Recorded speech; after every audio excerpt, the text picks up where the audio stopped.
এই আয়োজনের একটা অন্যতম উদ্দেশ্য হলো তোমাদের শারীরিক সুস্থতার জন্য এই যে খেলাধুলাটা যে জরুরি এটা বোঝানোর জন্য মূলত এই আয়োজনটা।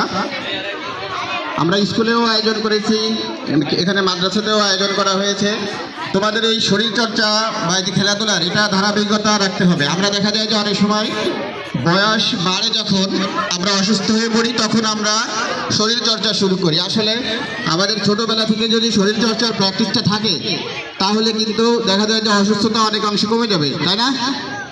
তো তোমাদের এই যে খেলাধুলার আয়োজন করা হয়েছে, এখান থেকে তোমাদের এই যে শরীরচর্চা এটার অভ্যাসটা তোমাদের ধরে রাখতে হবে, এটা একটা বিষয়।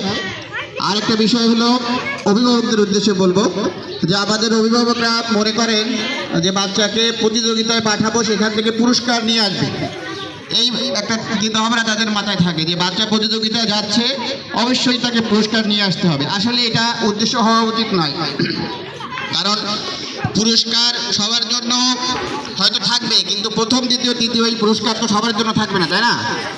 বাচ্চারা প্রতিযোগিতায় পাঠাইতে হবে তাদেরকে, তারা প্রথম দ্বিতীয় তৃতীয় হবে, কেউ হবে না, তারা আবার পরের বছর প্রতিযোগিতায় অংশগ্রহণ করবে, তাদেরকে উৎসাহ দিয়ে যেতেই হবে।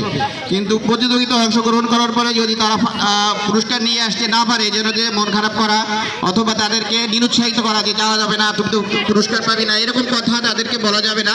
এতে তাদের ভবিষ্যৎ ক্ষতিগ্রস্ত হবে। আমাদের বাচ্চাদের আস্তে আস্তে তো তাদের ক্যারিয়ারের দিকে চিন্তা করতে হবে, ভবিষ্যতে তারা কি করবে এ বিষয়ে কিন্তু খেয়াল করতে হবে। এখন যদি তাদেরকে উৎসাহ না দেন তাহলে কিন্তু তারা পরবর্তী জীবনে গিয়ে ভালো করতে পারবে না। তো যাই হোক, এই আয়োজনে আমি শিক্ষক শিক্ষিকাদেরকে বলবো যে আপনারা সবাই স্ফূর্তভাবে অংশগ্রহণ করবেন, সুন্দরভাবে যেন এই অনুষ্ঠানটা শেষ করা যায়। জাজমেন্টের ক্ষেত্রে বিশেষভাবে খেয়াল রাখতে হবে। তো সবাইকে ধন্যবাদ জানিয়ে আমার কথা এখানে শেষ করছি। আসসালামু আলাইকুম।